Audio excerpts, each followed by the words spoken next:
નમસ્કાર દોસ્તો, શાંતિશ્રમ ન્યૂઝમાં આપનું સ્વાગત છે।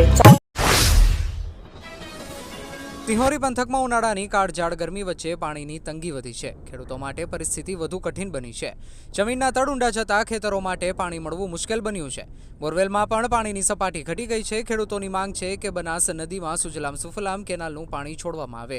બનાસ નદી સૂકી પડતા કંબોઈ શિહોરી વિસ્તારમાં ખેડૂતો મુશ્કેલીમાં મુકાયા છે। બોરવેલમાં પાણી ઊંડું જતા ખેતી માટે પાણી મેળવવું મુશ્કેલ બન્યું છે। પોલીસ અસામાજિક તત્વો સામે કડક કાર્યવાહી કરી રહી છે। 2 દિવસમાં 51 બુટલેગરોના ગેરકાયદેસર વીજ કનેક્શન દૂર કરાયા હતા। 71 અસામાજિક તત્વોની યાદી તૈયાર કરી નોટિસ આપવામાં આવી હતી અને દંડાત્મક કાર્યવાહી પણ હાથ ધરાઈ હતી। થરાદમાં અસામાજિક તત્વો અને બુટલેગરો સામે પોલીસ કાર્યવાહી કરી રહી છે। 71 અસામાજિક તત્વોની યાદી તૈયાર કરી નોટિસ આપવામાં આવી છે। ડીવાયએસપી SM વારોતરિયાના નેતૃત્વમાં 2 દિવસમાં 51 અસામાજિક તત્વો અને બુટલેગરો પર કાયદેસર પગલાં ભરવામાં આવ્યા હતા। થરાદ પોલીસ મથકના PI RR રાઠવાએ જણાવ્યું હતું કે ગેરકાયદેસર વીજ કનેક્શન દૂર કરાવાયા છે। બનાસકાંઠા જિલ્લો ખેતી અને પશુપાલન ક્ષેત્રે મહત્વપૂર્ણ છે। જિલ્લાના પશ્ચિમ વિસ્તારમાં કેનાલોની સુવિધા છે, પરંતુ પૂર્વ વિસ્તારમાં કેનાલો, ડેમ કે મોટા સરોવરોનો અભાવ છે। પાલનપુરના ગઢ વિસ્તારમાં ભૂગર્ભ જળની સ્થિતિ ચિંતાજનક છે। અહીં પાણી 1000 ફૂટ ઊંડાઈએ પહોંચ્યું છે। આના કારણે ખેડૂતો માટે ખેતી કરવી મુશ્કેલ બની રહી છે।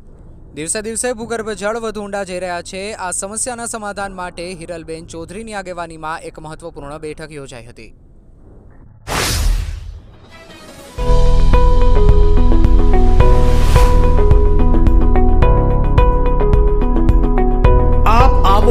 આજે દિયોદરમાં બનાસ ડેરી સંચાલિત ઉમંગ મોલમાં જ્યાં આપને મળશે બનાસ ઘી, બનાસની ચા, નવરસ તેલ સહિતની જીવન જરૂરિયાત તેમજ કરિયાણું તથા કોસ્મેટિક ચીજ વસ્તુઓ તેમજ પશુહાર સામગ્રી મળશે વ્યાજબી દરે। આજે સંપર્ક કરો ઉમંગ મોલ, ખીમાળા બાબર હાઈવે, તિરુપતિ સોસાયટીની સામે, બ્રિજના છેડે। આજે સંપર્ક કરો 94 276 45 123। બનાસકાંઠા જિલ્લાના થરાદ તાલુકાના કોચલા ગામમાં ખેતરના શેઢાને લઈને ગંભીર ઘટના સામે આવી છે। અરવિંદભાઈ તેમના ખેતરમાં કામ કરી રહ્યા હતા ત્યારે પાડોશી શખ્સો તેમની બાજુનો શેઢો ખોદવા લાગ્યા હતા। અરવિંદભાઈએ શેઢો ખોદવાની ના પાડતા આરોપીઓ ઉશ્કેરાયા હતા। મોડજીભાઈ ભોમાજી ઠાકોરે અરવિંદભાઈના માથામાં ખીલાસરીથી હુમલો કર્યો હતો। દુગાભાઈ ભોમાજી ઠાકોરે ધોકાથી માર્યો હતો ત્યારે દલાજી સરદારજી ઠાકોરે ત્રણેય શખ્સો વિરુદ્ધ પોલીસ ફરિયાદ નોંધાવી છે। પોલીસ ફરિયાદના આધારે આગળની કાર્યવાહી શરૂ કરી છે। વારાહી ગામમાં કોમી એકતાનું અનોખું ઉદાહરણ જોવા મળ્યું છે। વારાહીના વેપારી ઠક્કર પ્રકાશભાઈ કેશવલાલે તેમની માતાના બેસણા દરમિયાન એક અનોખી પહેલ કરી છે। વારાહી હાઈસ્કૂલ ખાતે યોજાયેલા બેસણામાં પવિત્ર રમજાન માસને ધ્યાનમાં રાખીને પ્રકાશભાઈએ મુસ્લિમ સમાજ માટે રોઝા ઇફતારનું વિશેષ આયોજન કર્યું હતું। આ પ્રસંગે ગામના મુસ્લિમ અગ્રણીઓ સહિત મોટી સંખ્યામાં મુસ્લિમ ભાઈઓ ઉપસ્થિત રહ્યા હતા। રતનપુરમાં વડવાડા છાત્રાલય પાસે પાટણ LCB પોલીસે નાકાબંધી કરી એક ટ્રાવેલ્સ લક્ઝરી બસમાં તપાસ કરી બસની પાછળની સીટ નીચેના ગુપ્તખાનામાં પરપ્રાંતીય દારૂની 1,19,257ની 765 બોટલો સાથે 2 શખ્સોને પકડી પાડી લક્ઝરી બસમાં થતી દારૂની હેરાફેરીનો પર્દાફાશ કર્યો હતો। મગરવાડા તીર્થ ખાતે પૂજ્ય સાધ્વીજી શ્રી મોક્ષ દર્શના શ્રીજી મહારાજ સાહેબ આદિઠાણાની પ્રેરક નિશ્રામાં તારીખ 16 થી 18 મેના રોજ યોજાઈ રહી છે। 12 થી 25 વર્ષની દીકરીઓની અદ્ભુત શિબિર। દીકરીઓ માટે અદ્ભુત અનુભવ ચૂકવવા જેવો નથી, જેનું ફોર્મ ભરવાની છેલ્લી તારીખ 1 મે 2025 છે અને ફોર્મ ભરવા માટે સંપર્ક કરો દીપ્તિબેનનો। તો જરૂરથી આ શિબિરમાં જોડાશો અને જીવનભર યાદગાર ક્ષણોને માણશો।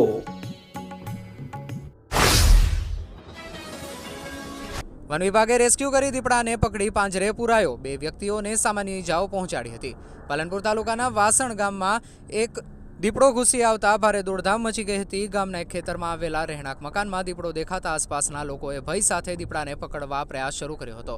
આ ઘટનાને લઈને ગામ અને આજુબાજુના વિસ્તારમાં ભારે અફડાતફડી મચી ગઈ હતી। મોટી સંખ્યામાં લોકો એકત્રિત થયા અને દીપડાને કાબૂમાં લેવા માટે દોડધામ ચાલી હતી।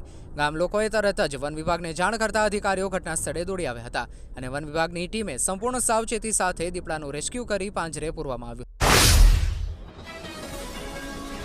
સર્કલ ઉપર ચોમેર દબાણ સાથે ઇકો ગાડીઓનો પણ ખડકલો। બનાસકાંઠા જિલ્લામાં વેપારી અને તાલુકા મથક ડીસાના હર્દ સમાજ જલારામ મંદિર સર્કલ, સરદારબાગ પાસે ફુવારા નજીક જૂના શાક માર્કેટ, ગાંધીજીના બાવલા વગેરે જગ્યાએ રોજિંદો ટ્રાફિક ચક્કાજામ જોવા મળે છે, જેનાથી અવારનવાર નાના મોટા અકસ્માત સર્જાઈ રહ્યા છે, જેથી ટ્રાફિક નિયમની ફરજ બજાવતા જવાનોની કામગીરી સામે અણીયાળા સવાલો પણ પામ્યા છે. ત્યારે શહેરના રેલવે સ્ટેશન 4 રસ્તા ઉપર ઇકો ગાડીઓનો અડીંગો જોવા મળી રહ્યો છે. વધુમાં આ સર્કલ ઉપર ચારે બાજુએથી અડચણરૂપ દબાણો જોવા મળી રહ્યા છે, તેથી આખો દિવસ વાહનોની અવરજવરથી ધમધમતા આ સર્કલ ઉપર પણ ટ્રાફિક ચક્કાજામના દ્રશ્યો રોજિંદા બનવા લાગ્યા છે. જે ટ્રાફિક જામના કારણે અન્ય વાહન ચાલકો છે જે ટ્રાફિક જામના કારણે પરેશાન થઈ રહ્યા છે, તેમ છતાં પોલીસ જવાનો દૂર ઊભા રહી માત્ર તમાશો નિહાળે છે. ગુજરાતમાં 29 માર્ચે 1 એપ્રિલ સુધી કમોસમી વરસાદની શક્યતા. માર્ચ મહિનામાં એક પછી એક વેસ્ટર્ન ડિસ્ટર્બન્સની સક્રિયતાના કારણે રાજ્યમાં માર્ચના છેલ્લા સપ્તાહમાં પણ બેવડી ઋતુનો અનુભવ યથાવત રહ્યો છે.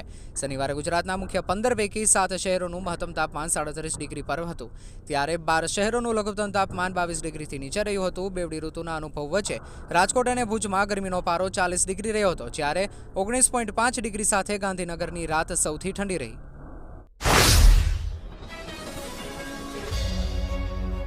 ઉત્તર ગુજરાતનો એકમાત્ર multi city mall happy mall જે આવેલ છે જિલ્લાના વેપારી મથકો દિયોદર, ભાભર, રાધનપુર, વરાહી અને થરાદમાં, જ્યાં મળશે આપને વ્યાજબી દરે જીવન જરૂરિયાતની તમામ વસ્તુઓ તેમજ કપડાં, ગિફ્ટ આર્ટિકલ, પ્લાસ્ટિકની તમામ સામગ્રી, ક્રોકરી અને બીજું ઘણું બધું વધારે.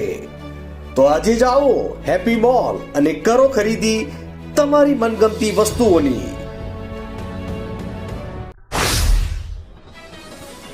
છોટાઉદેપુર જિલ્લાના બોડેલી તાલુકાના રાજવાસણા ખાતે 100 કરોડના ખર્ચે ગુજરાત રાજ્યનો સૌપ્રથમ રબર ડેમ બનાવવામાં આવશે. છોટાઉદેપુર જિલ્લાના બોડેલી તાલુકાના રાજવાસણા ખાતે હેરણ નદી ઉપર વર્ષ 1956માં મુંબઈ રાજ્યમાં સમયમાં એક આડબંધ બનાવવામાં આવ્યો હતો, જે વર્ષો સુધી 60 જેટલા ગામમાં લોકો માટે આશીર્વાદરૂપ હતો. પરંતુ આડબંધ કામ ભરાઈ જતા, છીછરો થઈ જતા લોકોને પીવાના તેમજ સિંચાઈ માટે પાણીની ખૂબ મોટી સમસ્યા ઊભી થઈ હતી. અંબાજી ગામનું ગૌરવ. અંબાજી ગામમાં જ નાના મોટા થયેલા શ્રી રામ ઠાકુરદાસ વરછાની એ નામદાર હાઈકોર્ટમાં જજ તરીકે કોલેજિયમ દ્વારા પસંદગી થાય છે. અંબાજી ગામમાં હાઈકોર્ટના જજ તરીકે નિયુક્ત થવાના છે એ રામ વછાની પ્રથમ વ્યક્તિ છે.